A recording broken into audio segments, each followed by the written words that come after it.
Well, joining us now to review some of the headlines of today's newspapers should be our Rise News analyst, Emmanuel Efeni. That Emmanuel Efeni is stuck in traffic.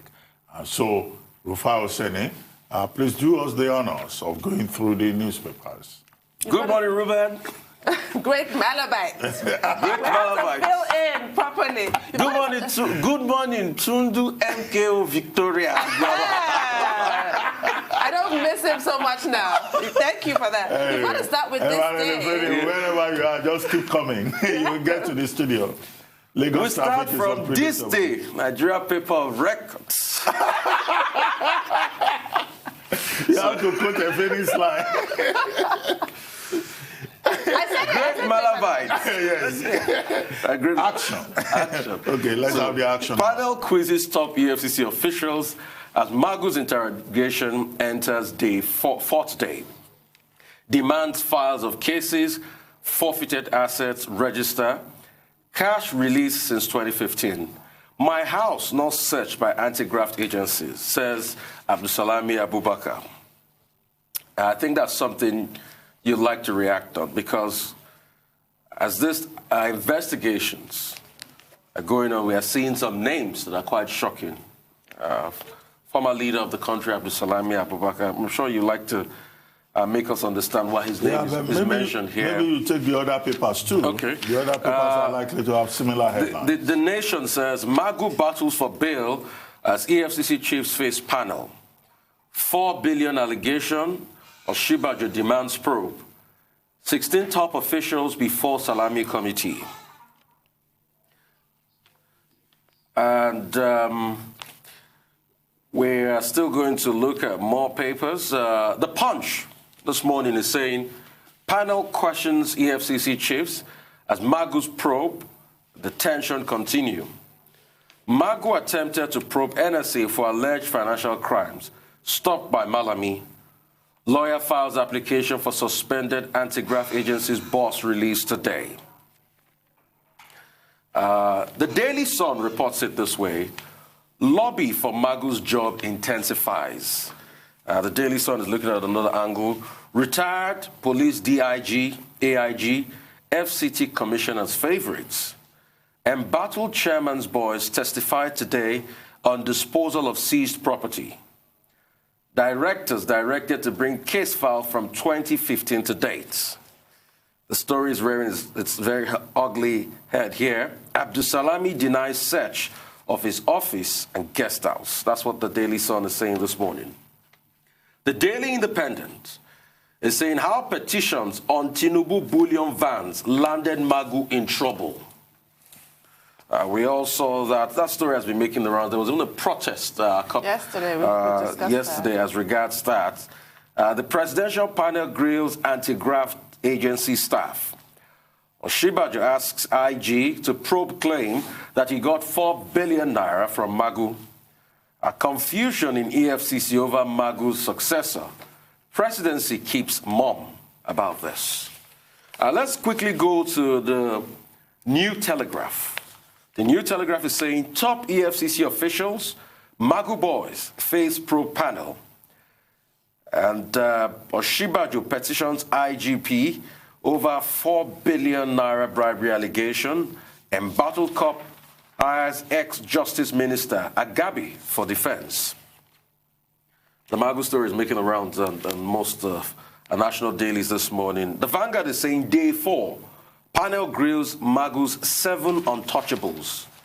7 untouchables accused of blackmail, extortion of money from suspects, appropriating exhibits, selling off forfeited or seized assets, asked to explain role in exploits of acting EFCC chairman. Magu brought to the Aso Villa at about 10 yesterday. I'm sure that's 10 p.m. for more grilling.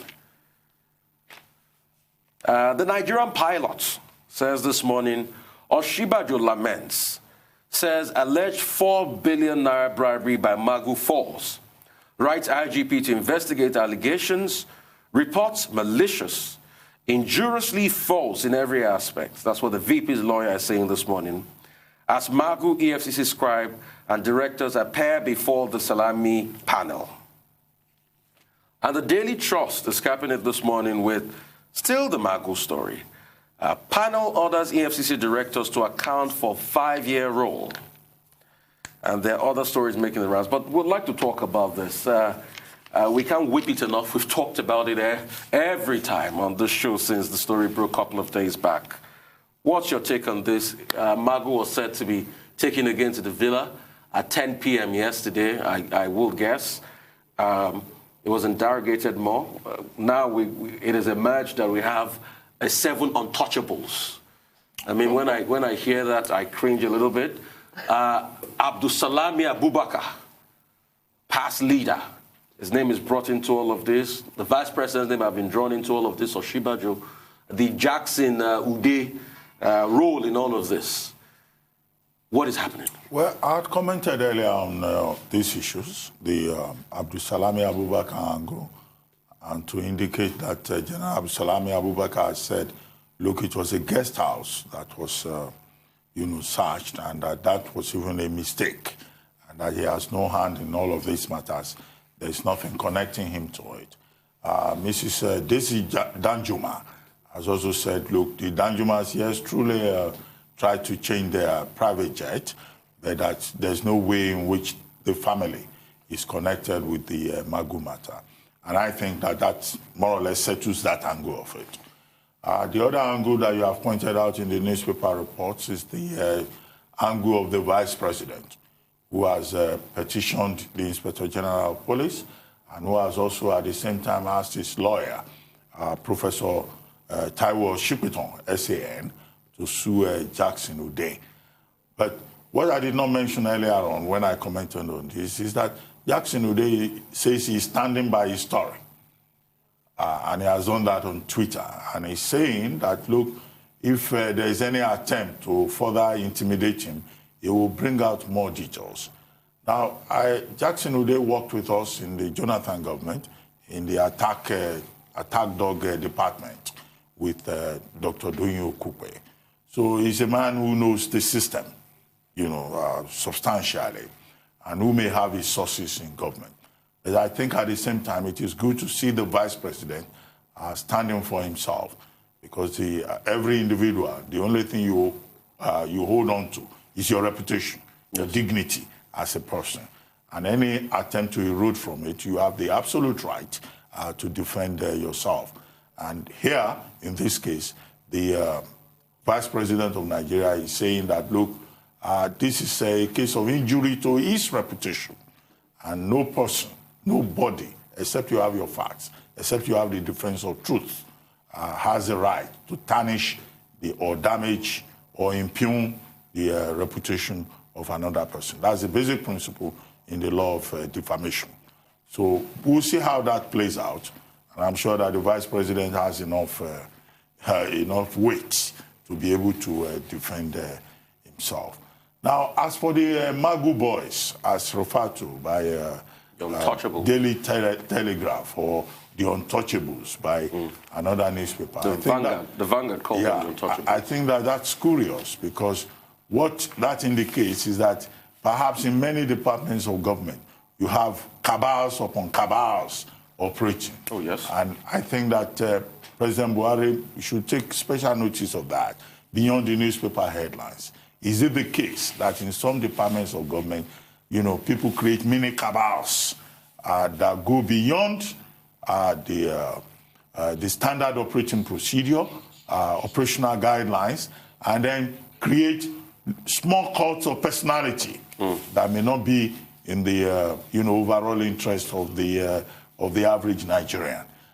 Because I don't imagine that it's only in EFCC that you have the untouchables, the cabal, the boys, the cults, and that speaks to leadership. What it means simply is that when many Nigerians are given positions, they create their own space, and that could be deleterious, harmful to effectiveness, efficiency, and productivity, and a result-oriented, as expected, of an agency of government. All right, we're going to go to a quick breakdown. Some stories still making the rounds on the national dailies. We'll come back after this break and talk about them, like South Africa overtaking Nigeria in cost of borrowing.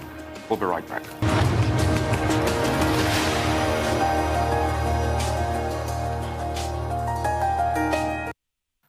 welcome back. Still the newspaper review this morning, and we're taking some stories. South Africa overtakes Nigeria in cost of borrowing. That's one that's making the rounds on this day newspaper. There are some other stories I'd like us to look at. 9 jostle for Ondo deputy governor. The speaker to the CG raised panel. There's another story here saying Senate NDDC, this on the Nation, Senate NDDC IMC spent 81.5 billion in 8 months. NEC PTF to Pali on economy and schools reopening.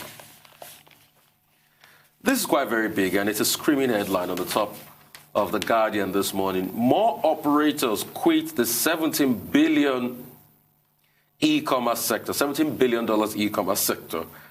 And I shrug at the sight of this because it's quite very difficult for anybody to break through in the e-commerce sector. I was there myself. I tell people the quickest way to burn money in this country in business, put it in e-commerce. Really? Yes, logistical problems, you know, fulfillment problems and the likes, all sorts of problems. Potentially, it's a $17 billion industry. But in Nigeria, that's not the case. So we're still on bricks and mortar. Oh, yes, trust me. If you have a marketplace today, it's still good you have a physical store. E-commerce, I won't vouch for it now. Don't touch it. We have some more stories. Impeachment saga in Ondo State. I'm sure you'd like to take a look at this. Ondo lawmakers asked CJ to constitute investigative panel. Pro-Ajayi What paper is that referring? lawmaker, the Daily Sun, I should say. Pro-Ajayi lawmakers kick against action. And there's another one as regards COVID-19 here. Still on the Daily Sun. Tension at Health Ministry as senior officials test positive for COVID-19. I think we should start from there. Well, you reeled off a litany, didn't you, of top government officials who have come down with this virus. So that's just more of the same. What is actually happening? I mean, when you mentioned Bolivia, I remember reading this report about Bolivia a couple of months ago, and the prognosis then was that it was the indigenous people, the poor people, who are going to be massively affected. And look at God, it's actually the president. And now we see what is happening even with health ministry officials. Yes. They tend to be disproportionately affected, but why? They're not on the front line. They're not health workers. So why? I've always wondered about that. Why? Well, It's a pandemic. the It's everywhere. various reports that we have seen, even here in Nigeria, we've been told that about 50 members of the National Assembly have also been infected with COVID-19, although that has been denied. We've denied. But what we should continuously insist upon, that whether you are president or you are a lawmaker or you are a government official, once you come down with COVID-19, self-isolate. Do not engage in either suicidal behavior or the criminal behavior of deliberately spreading COVID-19. Because some people are just psychotic. They will say, oh, if I have COVID-19, so what? Other people should get it too. And I think that, that's why the move, for example, by the Lagos State government to enforce the wearing of face masks may be a good move, to get people to really follow the guidelines.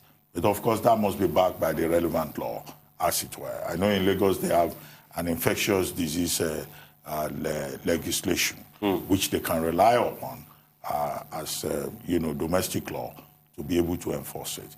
Now, there was an issue you also raised about the NDDC. The NDDC has been in the news for quite some time, and we're told in the Daily Trust that there was some kind of disagreement between a Senate committee and NDDC representatives yesterday about the spending of 3.14 billion naira as palliative for members of the NDDC and also for staff and police. And what this does, very clearly, in my view, is that it shows that there is need to really carry out that forensic audit to a conclusion. Because the last time we dealt with the subject of the NDDC, it was about the forensic audit. How was that 3.41 billion spent? Who was in charge of what? What kind of palliative was provided? Let me even make the story more interesting for you, sir. Okay. The Senate said police got 475 million for face masks and hand sanitizers. The agency, no fund misapplied. And NAS hijacking our budget. NDDC officials shared 1.5 billion, and that's in the New Telegraph. 1.5 billion as COVID palliative. Police got 475 million for face masks and hand sanitizers. So all of this will require investigation because we cannot, stop protesting or insisting on accountability and transparency. That should be the focus of the Senate in interrogating this. And then you mentioned Ondo State, where there seems to be very serious confusion following the defection of Agbola Ajayi, right? That's his name. Yes. To the People's Democratic Party. Some people have raised a moral question that, look, if you are deputy governor and you have defected to another political party where you are also trying to run as governor in the October gubernatorial election, maybe perhaps the moral thing to do is for you to resign as deputy governor. But Agbola Ajayi has insisted on remaining as a deputy governor. Well, what the law says perhaps is that if there is a conflict within your party, then perhaps you cannot be sanctioned. You can defect to another political party.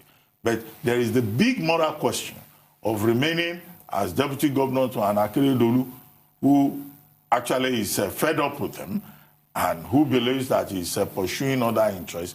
But that's for the people of Ondo State to determine. And I hope that Akeredolu recovering from COVID-19 and all the other stakeholders in Ondo State will realize that what is important is good governance and the interest of the Ondo State people. At the moment, I think that the people of Ondo State are being shortchanged by the fight between the sitting governor and his deputy. They definitely are. They definitely are, because it's causing such a distraction with the State House of Assembly. Oh, yes. The legislators can't do their work. Oh, yes. Even leadership issues. I'm still surprised that Akeredolu got well when the call for getting his deputy governor in. You keep saying that. I mean, I'm still surprised it got so well real quickly. We've got other stories making the rounds. People jostling for, Ondo deputy governor. That's another one on the nation that is currently happening as we speak. But if you take this picture on the top of the Vanguard this morning, if you can put that up, the rains have started, and the plight of Lagosians is really important. The road, if you look at the popular Mile 2 underbridge along Lagos-Badagry Expressway, just take a look at that picture. I think it was Napoleon or somebody that said the picture is worth 1,000 words. Let's put words to that picture. Sundo, can Dr. you? Patti? Can you? This is awful. Well, the truth of the matter is that there is a campaign that is ongoing now on social media. It is called Yayito Lagos. That would mean this suffering is more than enough. Sort of like another Otoge? Yes, in Lagos. And, the people behind that campaign, they are saying that more or less in Lagos there are so many things to pay attention to that Governor Sanwo-Olu is not paying attention to. Now, Governor Sanwo-Olu of Lagos State has been praised by a lot of persons for the effort he has made with regard to the COVID-19 crisis, Lagos being the main epicenter in Nigeria. But at the same time, many concerned citizens are saying that, look, the state government is dropping the ball in other areas. I once cited on this program that, was it in March or February, the Lagos state government, speaking through Tunji Bello, who is a commissioner for environment, former secretary to the state government, had pointed out that Lagos was prepared for the rainy season. But the evidence that is before our eyes is that, look, Lagos State is actually not prepared for the rainy season. We've had cases of environmental crisis in many parts of Lagos. In many places, you just see plastics, dominating the street. You will see houses that are flooded. So there is the challenge of the environment in Lagos State. And I think that Governor Sanwo-Olu, rather than taking this as an attempt by the opposition to discredit him, should take steps to address this emergency that Lagos faces. Look, anytime it rains in Lagos, there is a problem. I'm sure Emmanuel Efeni could not make it to this newspaper review, probably because it rained in his part of the city. And once it rains like that, you know, the city shuts down. That's so long term, mid-term, short term, this is a challenge that we need to address. So it's not just the picture that you have shown on the front page of Vanguard. It is a statewide crisis that we're dealing with. And considering the fact that Lagos is home to about 22 million people, it's a mega city, it's the economic nerve center of Nigeria, something has to be done about this. It's about the sixth largest economy in Africa. And I hope that the federal government, you know, is not really guilty of the fact that it has abandoned Lagos. Because after the federal government left Lagos as the capital city of Nigeria, the main concern is that the federal government of Nigeria needs to grant Lagos a special status and to address the many issues. Yes. Yeah. I mean, that was one big pothole. Very big. That road. And there are many more. Let me shock you. Let's talk about this 2.3 trillion stimulus program. NEC OK's governor's inputs in the 2.3 trillion stimulus plan. That's the Nation. The Daily Independent is reporting it this way. FG states to begin implementation of the 2.3 trillion stimulus program. How can we ensure accountability as regards this? Another 2.3 trillion stimulus program. That's a sizable part of our budget. How can we ensure that this 2.3 trillion is used properly? It really trickles down. That's the job of the National Assembly. So you're throwing down the gauntlet to the National Assembly. But we have seen how the 774,000 jobs, the barcode is going. So, well, I hope that at some point, maybe next week, we'll get you know, somebody to come and discuss this subject with us. But the truth of the matter is that given the enormity of the crisis that Nigeria faces, either from COVID-19 or the contractions in the economy, 2.3 trillion is even really very small money. It is. It is not going to make any much difference. But beyond that, the question you raised, Rufai, about transparency and accountability is the main question. Because the palliative measures that were applied, issues were raised about how those palliative measures were managed, either along geopolitical lines with concerns about people that the so-called social register seems to just favor a part of the country and neglected a part of the country. And those are legitimate questions. And whoever is put in charge of, well, even this package that we say is very small, we need to realize that, look, COVID-19 is about the entire Nigerian space. It's not about taking care of my own people. It's not about creating your own mini cabal to serve the interests of your people. Those are the key questions that Nigerians need to worry about. And that social register needs to be expanded. It seems to be a social register that has been made for just significantly a part of the country. So if we say we have people who have been documented as people genuinely in need, then it should cover the entire country. These are the questions with regard to transparency, efficiency, and accountability, in my view. All right, a quick one on the Vanguard, and I'm excited we're going to be having Timipre Silva here this afternoon, the Minister of State for Petroleum Resources. It says deregulation, FG never promised to keep fuel price permanently low.